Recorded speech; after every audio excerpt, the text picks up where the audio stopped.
யாருமே கொடுக்காத ஒரு விளக்கத்தை கொடுத்தீங்க. த்ரிஷா, விஜய், கீர்த்தி சுரேஷ்னு. இன்னைக்கு கீர்த்தி சுரேஷ் அவங்களுக்கு கல்யாணம். கீர்த்தி சுரேஷுக்கு திருமணம் நடப்பது என்பது இயற்கை. இது ஒன்றும் பெரிய பரபரப்பான செய்தி அல்ல. பரபரப்பான செய்தி கிடையாது தான். ஆமா, இது முதிர்கனி ஆகி போச்சு. அந்த அம்மா 46 வயசாச்சு த்ரிஷாவுக்கு. சார் 40 தான் சார் ஆகுது. அப்படியா? ஏப்பா அந்த அம்மா எனக்கு தெரிஞ்சு 40 வருஷமா சினிமா நடிச்சிட்டு இருக்கம்மா. 30 வருஷம் ஃபீல்டு இருக்காரு. 50 வயசு ஆச்சு அவருக்கு. 50 ஓகே. ஆனா த்ரிஷா உங்களுக்கு வந்து அவ்வளவு வயசு இல்ல சார். ஆமா, அப்ப எவ்வளவு?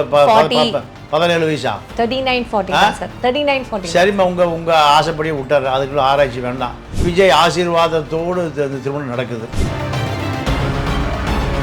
எல்லாம் கூடவே இருந்து பார்த்த மாதிரி நீங்க பாண்டியன் சார் எப்படி ஆமா, ராணுவ ரகசியமே தெருவுக்கு வந்துருதுமா. த்ரிஷா எத்தனை வயசுங்கிறது மறைக்க முடியாது. கீர்த்தி சுரேஷ் கல்யாணத்துக்கு யார் யார் வந்தாங்கிறது மறைக்க முடியாது. எல்லாம் வெளியில வந்துடும். விஜய் அவர்கள் வந்து கீர்த்தி சுரேஷையும் த்ரிஷாவையும் நம்பி தான் கட்சி ஆரம்பிச்ச மாதிரி பேசுறீங்க சார். இல்லம்மா, இவங்க 2 பேரும் பெண். கீர்த்தி சுரேஷ், த்ரிஷா. அவர் ஆண் த்ரிஷா. அவ்வளோதானே விஷயம். ஒரு படத்துக்கு அந்த அம்மா 5 கோடி, இந்த அம்மா 7 கோடி, அவர் 150 கோடி. மக்கள் பூரா தெருக்கோடி. பொது ஒழுக்கம் இருக்காது, பொது நோக்கம் இருக்காது, பொது சிந்தனை இருக்காது. எல்லா சினிமாக்காரனுக்குமே பனையூரில் எல்லாம் வந்து அரிசி வாங்கிக்கிறாரு. சார் செக்யூரிட்டி பிரச்சனையா கூட இருக்கலாம். என்னமா ஒபாமாவா? இவர் என்ன ஒபாமாவா இல்ல மோடியா? இவருக்கு மோடியே போறாருமா. நீங்க வந்து நான் பைல்வான் மாதிரி பேச மாட்டேன், இல்ல அந்த மாதிரி பேச மாட்டேன்னு சொல்லிட்டு நீங்க எப்படி சார் அந்த மாதிரியான ஒரு விமர்சனம் வைக்கிறீங்க? நீங்க அவர் இப்ப நான் ஒரு நிகழ்ச்சியில பார்த்தேன். 2 பேரும் ஒரு டின்னர்ல சந்திச்சுட்டோம். நீ என்னப்பா என்ன எப்படி பேசுறேன்னு அவர் சண்டைக்கு வர போற. நீங்க 2 பேரும் கோத்து விடாதீங்க. ஒரு அமைச்சர் வீட்லயும் இடி ரெய்டு நடக்குது. அதே நேரத்தில் அமைச்சருடைய பணத்தை தேடி ஒரு நடிகை வீட்லேயும் ரெய்டு நடக்குது. இது எப்படி எடுத்துக்கிறது? 1 கோடி ரூபா போட்டு சினிமா எடுக்க போகிறான். அவனுக்கு தன்னுடைய மனைவியை அந்த புறத்துக்கு போச்சு விடுறாரு. அந்த அம்மா அவனை தூக்கி வீசிட்டு டைவர்ஸ் பண்ணிகிட்டே போயிடுச்சு. அவருக்கு முழு நேர தொழில நீங்கள் புரோக்கர் பொன்னிச்சாமி தான் சார். இப்போ சினிமா வந்து இப்போ நீங்கள் சொல்கிறீங்க சினிமாவையும் தாண்டி இப்போ சினிமா இருக்கிற இடத்துல வந்து அரசியல் ஜாஸ்தி உள்ளே புகுந்திருக்கு அப்படின்னு. அப்படி பார்க்கும்போது உதயநிதி அவர்கள் கூட அவரும் வந்து ஒரு சினிமாவிலேருந்து தானே சார் அரசியலில் வந்திருக்காரு. குறிஞ்சி மலர் தன்னுடைய மகன் ஸ்டாலினை வச்சு சினிமாவில் நடிக்க வைக்கிறார். சினிமாவில் சினிமா கிளாமர் தான் முதலமைச்சராக நம்புறாரு. மோசமான முன்னுதாரணத்தை ஆரம்பித்து வந்தவர் நீங்க கருணாநிதி தான். நீங்க அந்த தமன்னாவை விடுற மாதிரி இல்ல சார். தமன்னாவை விடுற மாதிரி இல்ல.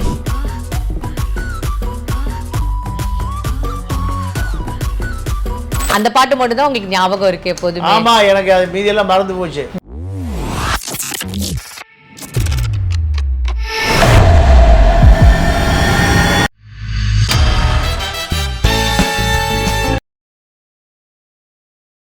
பிபிடி சினிமா நேயர்கள் அனைவருக்கும் வணக்கம். இன்னைக்கு நம்மளோட தமிழா பாண்டியன் சார் தான் இருக்காரு. நிகழ்ச்சிக்கு போகலாம் சார். வணக்கம். ஃபர்ஸ்ட் கேள்வி உங்ககிட்ட. நீங்க வந்து இந்த இதுக்கு முன்னாடி கூட நீங்க எங்க சேனல்லேயே வந்து விமர்சனம் சொன்னீங்க. டிவிகேக்கு வந்து யாருமே கொடுக்காத ஒரு விளக்கத்தை கொடுத்தீங்க. த்ரிஷா, விஜய், கீர்த்தி சுரேஷ்னு. இன்னைக்கு கீர்த்தி சுரேஷ் அவங்களுக்கு கல்யாணம். என்ன சொல்ல வரீங்க? இல்லை, இப்போ கீர்த்தி சுரேஷுக்கு திருமணம் நடப்பது என்பது இயற்கை. இது ஒன்றும் பெரிய பரபரப்பான செய்தி அல்ல. பரபரப்பான செய்தி கிடையாது தான். ஆமாம், இது இல்லை. அதாவது விஜயனுடைய கதாநாயகி, ஒரு கதாநாயகி கல்யாணமே நடக்கலை. முதிர்கனி ஆகி போச்சு. அந்த அம்மா 46 வயசாச்சு த்ரிஷாவுக்கு. சார் 40 தான் சார் ஆகுது. அப்படியா? ஏப்பா அந்த அம்மா எனக்கு தெரிஞ்சு 40 வருஷமா சினிமா நடிச்சிட்டு இருக்கம்மா. முதல் படம் அந்த படம். அந்த அம்மாவுக்கு என்ன படம்? கஜோலோட ஒரு படத்துல வந்து என்ன படம்? எத்தனை வருஷம் ஆச்சு? எத்தனை வருஷம் ஆச்சு சார்? அப்பலாம் ரொம்ப சின்ன ஏஜ்ல இருந்து அவங்க நடிக்கமா. அந்த அம்மா வெல்கம் கேர்ள். அந்த அம்மா வெல்கம் கேர்ளாக வருது. எனக்கு தெரிஞ்சு ஃபீல்டுக்கு வந்து 20 வருஷம் ஆச்சு. அந்த அம்மா 25 வயசில் வருது. எவ்வளோ ஆச்சு? விஜய்க்கு 49 50 வயசு ஆச்சு.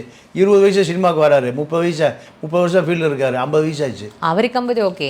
ஆனா த்ரிஷா உங்களுக்கு வந்து அவ்வளவு வயசு இல்ல சார். ஆமா, அப்ப எவ்வளவு? 17 வயசா? 39 40 சார். 39 40. சரிம்மா, உங்க ஆசைப்படியே விட்டாரு. அதுக்குள்ள ஆராய்ச்சி வேண்டாம். அது அந்த அம்மா என்ன வயசானா தான் என்ன. இப்போ கீர்த்தி சுரேஷ் ஒரு கிறித்துவ மணமகனை திருமணம் பண்ணுது அந்த அம்மா. 100 ஆண்டு காலம் வாழட்டும், தப்பு இல்லை. ஏன்னா இதில் விஜயுடைய கதாநாயகி விஜய் ஆசீர்வாதத்தோடு திருமணம் நடக்குது. எல்லாம் கூடவே இருந்து பார்த்த மாதிரி நீங்க பாண்டியன் சார் எப்படி? ராணுவ ரகசியமே தெருவுக்கு வந்துருதுமா. அது ஒரு பெரிய விஷயமே இது ஒரு பெரிய விஷயமே இல்லை. அப்போ நீங்கள் பூ விற்கிற பாட்டியே இப்போ ஃபேஸ்புக்கில் இருக்குது. ஒரு 85 வயசு பாட்டி பூ விற்கிது, அந்த மாதிரி ஃபேஸ்புக்கில் இருக்குது. மளிகை கடைக்கு போனால் இன்னொரு 25 ருபீஸ் கொடுன்னு கேட்குது. ஏம்மா இது எவ்வளோம்மா அது? அதான் 25. பள்ளிக்கூடத்து பக்கம் போனதே இல்லை. இப்போ சமூகம் எப்படி மாறிடுச்சு பாருங்க. 20 கூட இப்படி இருக்குது சமூகம். அதனால் விஞ்ஞானம் மிக பெரிய அளவில் வளர்ந்த பிறகு எதையுமே மறைக்க முடியாது. திரிஷா எத்தனை வயசுங்கிறது மறைக்க முடியாது. கீர்த்தி சுரேஷ் கல்யாணத்துக்கு யார் வந்தாங்கிறது மறைக்க முடியாது. எல்லாம் வெளியில் வந்துடும். அதனால் கண்டிப்பாக விஜய்யுடைய வாழ்த்து இல்லாமல் திரும்ப நடந்திருக்காது. விஜய்கிட்ட நல்லது தானே சார், அவங்களோட ஃப்ரெண்ட்ஸ், அவங்களோட கொலீக்ஸ். நீங்க தானே வந்து இந்த டிவி கேக்கு வந்து புதுசா வந்து ஒரு வார்த்தையை சொன்னீங்க. இப்போ அந்த மாதிரி கட்சி இணைஞ்சிருன்னு சொல்ல வர்றேன். இணைஞ்சிடுவாங்க. நீங்கள் திருமணம் பண்ணிட்டு அந்த அம்மா அந்த கட்சியில் இணையருக்கு வாய்ப்பு இருக்குது. ஏன்னா அரசியல் விஜய்யுடைய கருத்தை பலப்படுத்தி அதை ஆட்சியை பிடிக்கணும், அதிகாரத்துக்கு வரணும். நீங்க பேசுறது எப்படி தெரியுமா சார் இருக்கு? விஜய் அவர்கள் வந்து கீர்த்தி சுரேஷையும் ட்ரிஷாவையும் நம்பி தான் கட்சி ஆரம்பிச்ச மாதிரி பேசுறீங்க சார். இல்லம்மா, இவங்க 2 பேரும் பெண் கீர்த்தி சுரேஷ், திரிஷா, அவர் ஆண் திரிஷா, அவ்வளோதானே விஷயம். இவங்க 2 பேருக்கு ஏதாவது தியாகத்தை பற்றி தெரியுமா? ஏதாவது சிறைக்கு போயிருக்காங்களா? ஏதாவது உழைக்கிற மக்கள், தாழ்த்தப்பட்ட மக்களுடைய கஷ்டம் வலி ஏதாவது தெரியுமா? எதுவுமே தெரியாது. ஒரு படத்துக்கு அந்த அம்மா 5 கோடி, இந்த அம்மா 7 கோடி, அவர் 150 கோடி, மக்கள் பூரா தெருக்கோடி. அப்போது சினிமாக்காரன் அரசியலுக்கு வரக்கூடாது என்பது தான் நம்முடைய கொள்கை. சினிமாக்காரன் சினிமா எடு, அரசியலுக்கு வராத. இப்போது நான் இப்போ தான் ஆந்திரா போயிட்டு வந்தேன். ஒரு 700 கிலோமீட்டர் பயணம் பண்ணேன். ஆந்திராவுக்குள்ளே அரசியலே இல்லை. எங்கே வந்தால் பவன் கல்யாணுடைய ஃபோட்டோவும் கட் அவுட்டும் பேனர் தான் இருக்குது. அப்போது அரசியல் போய் சேராதனுடைய விளைவு யார் போய் சேர்ந்துருக்கா? சினிமா பவன் கல்யாணம் போய் சேர்ந்துருக்கார். இப்போ அவர் துணை முதலமைச்சர். இப்போ சார் எல்லா நாட்டிலையுமே வந்து அப்போ எல்லா ஒரு ஸ்டேட்லையுமே மக்கள் இதே மாதிரியான ஒரு மனநிலையில தான் இருக்காங்கன்னு நீங்க குற்றம் சாட்டுறீங்களா? அப்போ கேரளாவில் அப்படி இல்லையே, பஞ்சாபில் அப்படி இல்லையே, குஜராத்தில் அப்படி இல்லையே, மேற்கு வங்காளத்தில் அப்படி இல்லையே, திரிபுராவில் அப்படி இல்லையே. சினிமாக்காரனாகவே இருக்கான். சினிமாக்காரன் பொறுத்த வரைக்கும் பொது ஒழுக்கம் இருக்காது, பொது நோக்கம் இருக்காது, பொது சிந்தனை இருக்காது. எல்லா சினிமாக்காரனுக்குமே சினிமாக்காரனை பொறுத்த வரைக்கும் 150 கோடி ரூபா சம்பளம் வாங்குறவனுக்கு இதயமே இருக்காது. எம்ஜிஆர் ஒருவரை தவிர இதயமே இல்லாத நபர்கள் தான் இவர்கள் பூரா. நீங்க எம்ஜிஆர் அவர்கள் கூட சொல்றதுக்கான காரணம் அவர் ஈழ தமிழர்களுக்காக போராடின, ஒரு ஈழ தமிழருக்கு மட்டும் இல்லை, இங்க இருக்கிற தமிழனுக்காக போராடினார். அவர் உயிரோடு இருக்க வரைக்கும் ரேஷன் கடையில் எந்த பொருளும் விலை உயரவே இல்லையா? ரேஷன் கடை ஏழைபாளைகளுக்கானதையா, அதனால் அது விலையே உயர்த்தக்கூடாதுன்னார். அப்போ எந்த ஒரு லஞ்சமும் வந்து எம்ஜிஆர் அவர்கள் பேர்லாம் இருந்ததே இல்லை. எம்ஜிஆர் வீட்டை போய் பாருங்க எப்படி இருக்கு. லைட்டு போடுறதுக்கு ஆள் இல்லை. ராமாவரம் தோட்டம் லைட்டு போடுறதுக்கு ஆள் இல்லை, இருட்டாக கிடக்குது. எத்தனை கோடியை லஞ்சம் வாங்கி எங்கே பதுக்கி வச்சார்? எல்லாம் மக்களுக்காக கொடுத்துட்டு சொத்தை பூரா காது கேளாதார் பள்ளி, கண் தெரியாதார் பள்ளி, வாய் பேச முடியாதார் பள்ளி, இப்படி இப்போ பல கோடியை மக்களுக்கு கொடுத்துட்டு தான் வரும்போது வெறுங்கையோடு வந்தோம், வெறுங்கையோடு போயிட்டார். இதுதான் எம்ஜிஆர். அப்போது இன்னும் எம்ஜிஆர் சமாதிக்கு போகிறவன் காது கண்ணை கெடியார ஓடிட்டுருக்கான்னு பார்க்குறான். எம்ஜிஆர் கெடியார் நிற்காதையா ஓடிட்டு இருக்குன்னு மக்கள் நம்பிக்கையாக இருக்கான். கூடலூரை தாண்டி அடர்ந்த காட்டு பகுதி, ஒரு வயசான பாட்டி ஓட்டை போட்டுட்டு எம்ஜிஆர் எம்ஜிஆர் தான் ஓட்டு போட்டேன் அப்படின்னு சொல்லி போலீஸ்காரனை சொல்லிட்டு போகுது. எம்ஜிஆர் சேர்த்து 87 வருஷம் ஆயிடுச்சு. இன்னும் எம்ஜிஆர் உயிரோடு இருக்கிறான்னு மக்கள் நம்புகிறாங்க. இது சினிமாக்காரனுக்கு கிடைத்த அங்கீகாரம். இதை தொடர்ந்து தான் எல்லா பேரும் முதலமைச்சர் நாற்காலிக்கு வர்றான். இது எம்ஜிஆருடைய அந்த தியாகம் உழைக்கிற மக்களுக்கு இயற்கையாகவே. அவர் என்ன காரணம் கேட்டீங்கன்னா, அவங்க அம்மா சின்ன வயசில் அவரையும் சக்கரபாணியும் வீட்டுக்கு வச்சு பூட்டிட்டு வேலைக்கு போயிருமா. ஏன் இந்த பசங்க 2 பேரும் எங்கேயாவது சோத்துக்கு பசிடாமா தாயே பசிக்குதுன்னு சொல்லிடக்கூடாது. பசியால் செத்தால் பரவாயில்ல, தன்னுடைய பிள்ளைகள் பிச்சை எடுத்து வாழக்கூடாது. அந்த அம்மா என்ன பண்ண, கும்பகோணத்தில் உள்ள வச்சு பூட்டிட்டு போயிருமா. அப்போது இப்படியான ஒரு சமூக சிந்தனை உள்ள ஒருவர் தான் எம்ஜிஆர். எல்லாருமே எம்ஜிஆர் ஆயிட முடியாது. கருப்பு எம்ஜிஆர், வெள்ளை எம்ஜிஆர், சிகப்பு எம்ஜிஆர், மஞ்சள் எம்ஜிஆர், சின்ன எம்ஜிஆர், கஞ்சா குடிக்கிறவன், கஞ்சா விற்கிறவன், புலித்தோலை கொன்று புலி மேலே தியாகம் இருந்தால் எம்ஜிஆர் ஆகலான்னு பல பேர் இப்போ அங்கே கிளம்பிட்டானுவோம். எவனும் ஆக முடியும். சார், விஜய் அவர்கள் வந்து இப்போ நீங்கள் ஏன் தொடர்ந்து இந்த மாதிரியான ஒரு காட்டான விமர்சனம் வந்து நீங்கள் வச்சுட்டே இருக்கீங்க விஜய் அவர்கள் தொடர்ந்து அவர் மேலே? ஆனால் அவர் இப்போ தொடர்ந்து இந்த மாநாடு நடத்தி முடிச்சு இப்போ திருப்பியும் இப்போ வந்து நெக்ஸ்ட் வந்து அம்பேத்கர் நிகழ்வுன்னு சொல்லிட்டு ஏதாவது ஒரு விஷயம் அவர் பண்ணிட்டே தான் சார் இருக்காரு. ஆமாம், பனையூரில் எல்லாம் வந்து அரிசி வாங்கிக்கங்கிறாரு. வெள்ளத்தில் நீங்கள் எங்கே போயிருக்கணும்? ஒரு 4-5 மாவட்டம் வெள்ளத்தில் மிதந்து. சார், செக்யூரிட்டி பிரச்சனையா கூட இருக்கலாம். என்ன மாதிரி ஒபாமாவா? இவர் என்ன ஒபாமாவா இல்ல மோடியா? செக்யூரிட்டி மோடியே போறாருமா வெள்ளத்துக்கு. மோடி செக்யூரிட்டி இருக்கிறவன் பங்களாவிலே ஏரியா ஏழைபாளைக்கான ஆட்கள் செக்யூரிட்டியில். காமராஜருக்கு என்ன செக்யூரிட்டி? கக்கனுக்கு என்ன செக்யூரிட்டி? பெரியாருக்கு என்ன செக்யூரிட்டி இருந்தது? தெரு தெரு தமிழ்நாட்டினுடைய பட்டி தொட்டி வீதி தெரு சந்து முட்டுச்சந்து வரைக்கும் தெரிஞ்ச 2 தலைவர்கள். ஒருவன் நீங்கள் கர்ம வீரன் காமராஜ், இன்னொன்று ஈரோட்டு சாக்ரட்டிஸ். 2 பெருசுகளுக்கு தான் தமிழ்நாட்டுடைய பட்டி தொட்டி வீதி தெரு முட்டுச்சந்து எல்லா வீதியும் தெரியும், எல்லாருடைய பேரும் தெரியும், எல்லாரும் ஊரும் தெரியும். அப்போது அப்படி தலைவன் தாமா வேணும். கேரமன் வேனுக்குள்ளேயே கட்சி நடத்திட்டு பனையூருக்குள்ளேயே பங்களாவிலேயே பொண்டாட்டிக்குள்ளேயே வேட்டி விட்டுவிட்டு தனியே ஒருவனாக இருந்துட்டு எப்படி முதலமைச்சர் ஆக முடியும்? வாய்ப்பே இல்லை. இளைஞர்களுக்கு அரசியலே போய் சேரல. ஆந்திராவில் பவன் கல்யாணுக்கு போய் சேர்ந்த மாதிரி பவன் கல்யாணம் தான் எல்லா ஊருக்கும் போய் சேர்ந்துருக்காரு.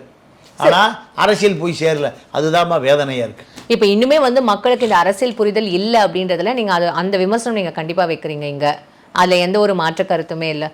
சரி சார், இப்போ இதெல்லாம் ஒரு விஷயம் இருக்கும்போது இப்போ நீங்கள் வந்து ஒவ்வொரு நடிகை பற்றியும் இந்த மாதிரியான விமர்சனங்கள் வச்சுட்டே இருக்கீங்களே, நீங்கள் வந்து நான் பைல்வான் மாதிரி பேச மாட்டேன் இல்லை அந்த மாதிரி பேச மாட்டேன்னு சொல்லிட்டு நீங்கள் எப்படி சார் அந்த மாதிரியான ஒரு விமர்சனம் வைக்கிறீங்க? நீங்கள் அவர் இப்போ நான் ஒரு நிகழ்ச்சியில் பார்த்தேன், 2 பேரும் ஒரு டின்னரில் சந்திச்சுட்டோம். நீ என்னப்பா என்ன எப்படி பேசுகிறேன்னு அவர் சண்டைக்கு வர போகிறார். நீங்கள் 2 பேரும் கோத்து விடாதீங்க.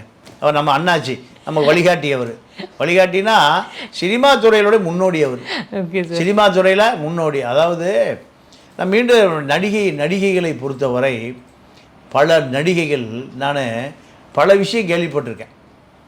நான் பாவம் அந்த பெண்கள். நான் எப்போவுமே பெண்கள் மேலே எப்போவுமே ஒரு கரிசனம் இருக்கும். ஆனால் சிலர் அரசியல் தலையீடு செய்கிற காரணத்தினால தான் சிலர் விமர்சிக்க வேண்டி வருது.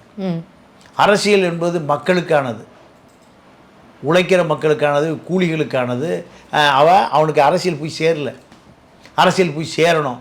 இதுக்காக தான் பல போராட்டங்கள் இந்த தமிழ்நாட்டில் நடக்குது. ஆனால் அரசியல் போய் சேராமல் நீங்கள் அரசியல் என்பது நடிகைகளோடு நின்று போயிடுது. நடிகைகளோடு நீங்கள் ஒரு அமைச்சர் வீட்லேயும் இடி ரெய்டு நடக்குது. அதே நேரத்தில் அமைச்சருடைய பணத்தை தேடி ஒரு நடிகை வீட்லேயும் ரெய்டு நடக்குது. இது எப்படி எடுத்துக்கிறது? அமைச்சர் அவர் வீட்டில் பல கோடி மக்களுடைய பணம், லஞ்ச பணம் கொள்ளையடிச்சு வச்சுருக்காங்கன்னு அங்கே ரெய்டு நடக்குது. அதே நேரத்தில் அதே டீமே அந்த பணத்தை தேடி இன்னொரு நடிகை வீட்டுக்கு வருது. இது எப்படி விமர்சனம் பண்ணாமல் இருக்க முடியும்? அவங்க கல்யாணம் ஆகியும் அவங்க செட்டில் ஆயிருப்பாங்கல்ல சார். இப்போ அதெல்லாம் என்ஃபோர்ஸ்மெண்ட்டுக்கும் இன்கம் டேக்ஸுக்கும் தெரியாதா? நீங்கள் நாளைக்கு சொல்லியா தெரியும் கல்யாணம் ஆயிடுச்சு, கனிமூன் போயிருக்காங்கல்ல, இதெல்லாம் அவங்க அரசு அதிகாரிகளுக்கு தெரியாது. தெரியும். இதை எதிர்காலத்தில் இது மாதிரி தவிர்த்து கொள்ள வேண்டும் என்பதைத்தான் விமர்சனம் பண்ணுறமே தவிர அவர்களுடைய அந்த புறத்துக்கு கீழே நம்ம போய் ஆராய்ச்சி பண்ணுகிற அளவுக்கு ஒரு அசிங்கமான ஆட்கள் இல்லை. நம்ம எதையுமே சமூக சிந்தனையோடு பார்க்குறோம், அரசியல் ரீதியாக பார்க்குறோம். அப்போது இப்போ எனக்கு இன்னொரு செய்தி நான் கேள்விப்பட்டேன். ஒரு நடிகை, ஒரு இயக்குனருடைய மனைவி, 2 பேரும் காதல் திருமணம் பண்ணால் 2 குழந்தை இருக்குது. நீங்கள் அந்த டைரக்டர் ப்ளஸ் நடிகர், காமெடி, இப்படி பல ரூபா எடுக்கக்கூடியவர். அவர் ஒரு தயாரிப்பாளர் 1 கோடி ரூபா போட்டு சினிமா எடுக்க போகிறான். அவனுக்கு தன்னுடைய மனைவியை அந்த புறத்துக்கு போய் சொல்கிறார். அந்த அம்மா அவனை தூக்கி வீசிட்டு டைவர்ஸ் பண்ணிகிட்டே போயிடுச்சு. டைவர்ஸ் பண்ணிவிட்டு போயிடுச்சுன்னா பாராட்டுறேன். ஆனால் இப்போ செய்தி கேள்விப்பட என்னென்னா, ஒரு பெரிய அரசியல்வாதி தரகர் அரசியல்வாதி, மாமா அரசியல்வாதி, அவருடைய கட்டுப்பாட்டில் இருக்குன்னு அந்த அம்மா அப்படிங்கிறது செய்தியை கேள்விப்படும். இங்கே தூக்கி போயிட்டு அந்த மாதிரி போய் அப்போ இது எப்படி எடுத்துக்கிறது? அவங்களுக்கும் வாழ்வாதாரம்னு ஒன்று இருக்குல்ல சார். அதுமா நான் ரொம்ப ஆழ்ந்துலாம் உள்ளே போகலை. ஏன் சினிமா விட்டு போயிட வேண்டியதான். சினிமா விட்ட நீங்கள் போய் அமைதியாக வாழ்ந்து குழந்தை குட்டிகளை எதிர்காலத்தை உருவாக்குவது தான் சிறப்பை தவிர, நீங்கள் ஒரு மூணாந்தர அரசியல்வாதி ஒருவர் இருக்கார், அவருக்கு பேரை நீங்கள் தரகர் பேர், சென்னையில் மத்திய சென்னையில் இருக்கக்கூடிய முன்னாள் எம்எல்ஏ, அவர் பேர்லாம் வேண்டாம். அந்த எம்எல்ஏ அவருடைய கட்டுப்பாடு அந்த அம்மா இருக்குன்னு தகவல் வருது. அவருக்கு முழு நேர தொழிலை நீங்கள் புரோக்கர் பொன்னிச்சாமி தான். அப்போது இதை எப்படி எடுத்துக்கிறது? இது வேதனையாக எடுத்துக்கிறதா? இப்போ எங்கே போனாலும் அரசியல்வாதி வந்து நிற்கிறான். சினிமா வந்து சினிமா மாதிரியே இல்லை சார், இப்போ அதில் அரசியல் தான் ஜாஸ்தி உள்ள புகுந்தா மாதிரி நம்ம பார்க்கப்படுது. தமிழ்நாட்டில் தான் இந்த கூத்து போகாம, தமிழ்நாட்டில் தான். நீங்கள் ஹேமா கமிட்டி கேரளாவில் வந்துருச்சு, இங்கே எதாவது வந்தது, அது மாதிரி 100 மடங்கு இங்கே பிரச்சனை இருக்குது. எத்தனை எஃப்ஐஆர் போட்டாங்க நடிகர் மேலே? இங்கே ஏதாவது எஃப்ஐஆர் போட்டாங்களா? ஒரு ஃபோன் அடித்து உதவி சொன்னால் எல்லாம் பனால் ஆயிடும். அப்போது இதைத்தான் நம்ம விமர்சனம் பண்ணுறோம். மக்கள் நம்மளெல்லாம் இவங்கெல்லாம் ஆள்வாங்கன்னு நினச்சி ஓட்டை போட்டுட்டு அவன் வேலையை பார்த்துட்ருக்கான். இவங்க ஆள்றதில்லை, மக்களை ஏமாற்றுவது, அந்த புறத்தில் இருக்க அசிங்கங்கள் பூரா இவங்ககிட்ட இருக்குது. அப்போ இதை எப்படி விமர்சனம் பண்ணாமல் எப்படி வேடிக்கை பார்த்துட்டு இருக்க முடியும்? அரசியல் என்பது காமராஜுக்கும் கக்கனுக்கும் ரெட்டமலை சீனிவாசனுக்கும் ஜீவாவுக்குமானதான் அரசியல். இந்த கலிசடைகளுக்கான அரசியல் அல்ல, நடிகை அரசியல் அல்ல. இதைத்தான் விமர்சனம் பண்ணுறோம். எங்கே திரும்பினாலும் அந்த புறத்துக்கு போனால் இதுதான் வந்து நிற்கிது, முன்னாடி நிற்கிது. அப்போ இதான் தகுதியா? இதைத்தான் நம்ம விமர்சனம் பண்ணுறோம். சார், இப்போது சினிமா வந்து இப்போ நீங்கள் சொல்கிறீங்க சினிமாவையும் தாண்டி இப்போ சினிமா இருக்கிற இடத்துல வந்து அரசியல் ஜாஸ்தி உள்ளே புகுந்திருக்கு அப்படின்னு. அப்படி பார்க்கும்போது உதயநிதி அவர்கள் கூட அவரும் வந்து ஒரு சினிமாவிலேருந்து தானே சார் அரசியலில் வந்திருக்கார். இப்போ அரசியலாக வந்து அவர் துணை முதலமைச்சராக இருந்தாலும் கூட ரெட் ஜெயின் மூவிஸ்ல ஃபுல்லாக அவர் கண்ட்ரோலில் தானே இருக்குது சார். இப்போ அதெல்லாம் நம்ம எப்படி சார் பார்க்கறது? அது எப்படி விமர்சனம் பண்ண முடியும் சார்? எம்ஜிஆரை இந்த திராவிட முன்னேற்ற கழகம் அரசியலுக்கு பயன்படுத்தி அது அந்த ஃபார்முலாவை வெற்றி பெற்ற பிறகு கருணாநிதி என்ன பண்ணுறாரு? முத்த சினிமாவுக்கு அனுப்புகிறார். முத்து மொடா குடிகாரன மாதிரி நீங்கள் முட்டிச்சந்திரியே படுத்துக்கிறார். 3-4 படம், பிள்ளை, வேலைக்காரி, நிறைய படம்லாம் வந்தது. அவரால் தொடர்ந்து நடிக்க முடியல, எம்ஜிஆரோட இடத்த அடைய முடியலை, முடிஞ்சு போச்சு. அப்போ அதோட அவர் கதை முடிஞ்சுது. ஆனால் நீங்கள் தொடர்ந்து பார்த்தீங்கன்னா அரசியல் சினிமா ரெண்டும் எங்கே வந்து நிற்குன்னு கேட்டிங்கன்னா, அடுத்து கருணாநிதி சினிமா கதை வசனகர்த்தா. அடுத்து என்ன பண்ணுறாருன்னா, குறிஞ்சி மலர் தன்னுடைய மகன் ஸ்டாலினை வச்சு சினிமாவில் நடிக்க வைக்கிறார். சினிமாவில் சினிமா கிளாமர் தான் முதலமைச்சராக நம்புகிறார். மோசமான முன்னுதாரணத்தை ஆரம்பித்து வந்தவர் நீங்கள் கருணாநிதி தான். மகனை சினிமா அறிமுகம் இருந்தால் தான் அரசியல் வர முடியும்னு நினைக்கிறாரு. இப்போ அதே தான் நீங்கள் இந்த பார்க் ஹோட்டல் எங்கே இருக்குது? நுங்கம்பாக்கத்தில் இருக்குது, ஜெமினி பிரிட்ஜ் பக்கத்தில். ஒரு 2006-11 திமுக ஆளுங்கட்சி. உதயநிதியுடைய அப்பா மேயர், தாத்தா முதலமைச்சர். அமைச்சரவை பூரா தன்னுடைய சமையல் கட்டில் இருக்குது. அமைச்சர்கள் பூரா எங்கே இருக்காங்க? சமையல் கட்டில் உட்காந்துருக்காங்க. மெயின் ஹாலு கூட நான் வரல. அப்போது பார்க் ஹோட்டலுக்கு போகிறார் உதயநிதி. போகும்போது செக்யூரிட்டி அவர் யாருன்னு தெரியல. என்ன பண்ணுறான்? நீங்கள் இப்போ எல்லாம் பார்க்குறான். இந்த செக்யூரிட்டி மெட்டல் டிடெக்டர் வச்சு கீ கத்துது, எல்லாம் பார்க்குறான். அப்போ அந்த நேரத்தில் விஷால் போகிறார், ஒரு கும்பலோடு போகிறாரு. ஹாய்ன்னு போகிறாரு. இவர் பார்க்குறாரு, ஏண்டா நம்ம முதலமைச்சருடைய பேரை, அப்பா தான் மேயரு, வணக்கத்துக்குரிய மேயர். இப்போ இந்தியாவுடைய ஜனாதிபதி பிரதமரே வந்தாலும் மேயர் தான் வணக்கத்துக்குரிய மேயர். ஒரு சினிமாக்கார பையன் இப்படி போகிறானே, அப்போ தான் முடிவு பண்ணுறாரு, நம்மளும் 10 படத்தில் நடிக்கணும். நீங்கள் அப்போ சினிமா எந்த அளவுக்கு தமிழ்நாட்டில் ஆதிக்கம் செலுத்துன்னு பாருங்க. முக ஸ்டாலின் வந்து குறிஞ்சி மலர் நடித்தார். ஆனால் அது வெளில வந்த மாதிரியே தெரியாது. வெளியில் வருதோ உள்ளே வருதோம்மா நடிக்கிறார். அதுதான் அவருக்கு பிள்ளையார் சொல்லி. இப்போ அதே போல் இவர் அடுத்து என்ன பண்ணுறாரு? ஒரு கண்ணாடி நடித்து ஒரு 4 படத்தில் நடித்தார். நடித்த உடனே திரைப்பட நடிகர்னு அறிமுகமாகி போச்சு. ரெட் ஜெயண்ட் ஒரு 4000 கோடி ரூபா வர்த்தகமாகிற ஒரு ரெட் ஜெயண்ட் அதிகாரம் இருக்குது. ஒரு 1000 தேட்டருடைய கட்டுப்பாடு கொண்டு வந்துட்டார். என்ன படம் எங்கே ரிலீஸ் பண்ணுங்கிறத ரெட் ஜெயண்ட் மேனேஜர் தான் செண்பகமூர்த்தி தான் முடிவு பண்ணுவார். சார், அரசியல் விட இந்த மாதிரி சினிமா மூலமாக தான் வந்து மக்கள்கிட்ட ஃபாஸ்ட்டாக போய், அதாவது இந்த அடைமட்ட மக்கள் வரைக்கும் சார், ஒரு கடைக்கோடி மக்கள் வரைக்கும் சீக்கிரமாக போய் ரீச் ஆகிறது அரசியலாக சினிமாவான்னு பார்த்தா சினிமா தானே சார்? அது கேவலமாக அசிங்க அது போகவே கூடாது. போய் சேர வேண்டியது அரசியல். நீ கட்டுற வரிப்பணம்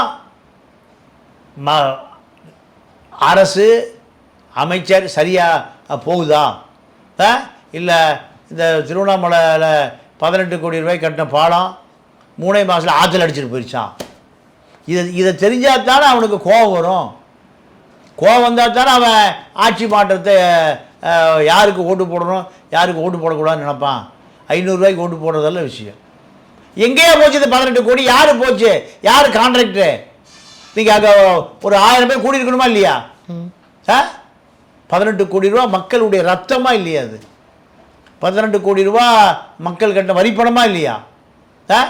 இட்லி சாப்பிட்டா வரி, சட்னி சாப்பிட்டா வரி, சாம்பாருக்கு வரி, உணவுப் பொருளுக்கு வரி இருக்கா இல்லையா? அப்போ இந்த 18 கோடி ரூபா ஆற்றுல அடிச்சுட்டு போயிடுச்சு 3 மாதத்தில். கல்லணை கட்டி 1000 வருஷம் ஆச்சுக்கிறான். அப்படியே இருக்காது. இவங்க நம்ம வேலு கட்டினது 3 மாதம் அடிச்சு. அப்போ அவனுக்கு அரசியல் தெரிஞ்சா தானே திமுகவை எழுத்து அவன் அரசியல் பண்ணுவான். புரியுது சார். திமுகவை ஒழிப்பான். திமுக அதோட அண்ட சராசரத்தை இந்த பூமியிலேருந்து விரட்டுவான். அப்படின்னு தெரியலனா வேலு கொடுக்குற 500 ரூபாய் வாங்கி ஓட்டு போட்டுருவோம். குவார்ட்ரு பிரியாணி, காக்கா பிரியாணி ஓட்டு போட்டுருவோம். அப்போ இதைத்தான் நான் சொல்கிறேன். அரசியல் தெரிந்து கொள்ள வேண்டும் மக்கள். சினிமாவை விட சினிமா ஒன்றுமே இல்லை.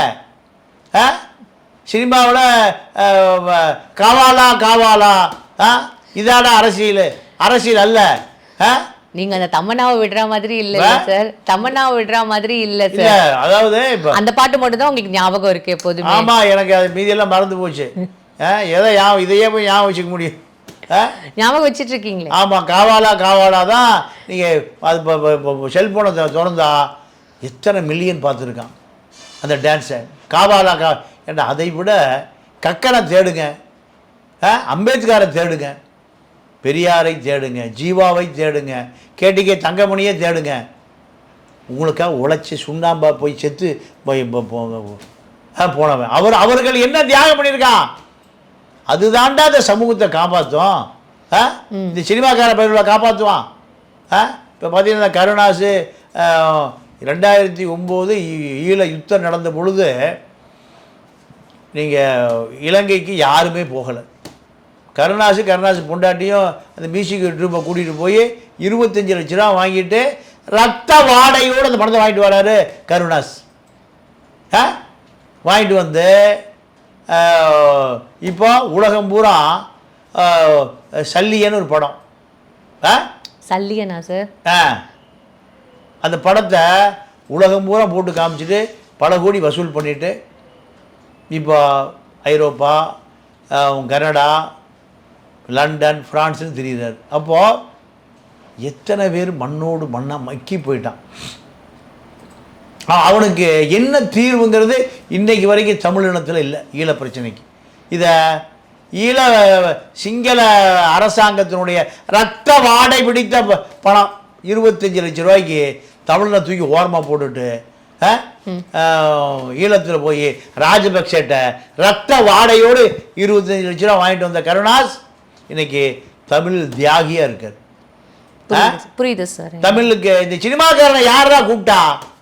தியாகி துரோகி ஆகிறான், துரோகி தியாகி ஆகிறான். அப்போ மக்களுக்கு அறிவு இருந்தால் நீங்கள் ஐரோப்பாவில் கருணாஸ் ஒரு நாள் சர்வைவல் ஆக முடியுமா? அவனுக்கு தெரியல. இதுதான் நான் சொல்கிறேன். சினிமா என்பது சினிமாக்காரனுடைய வேலை, அரசியல் என்பது தியாகிகளுடைய வேலை. அழகான ஒரு விஷயங்கள் எங்களுக்கு ஷேர் பண்ணியிருக்கீங்க. உங்களோட பொன்னான நேரத்துக்கு ரொம்ப நன்றி. நன்றி, வணக்கம்.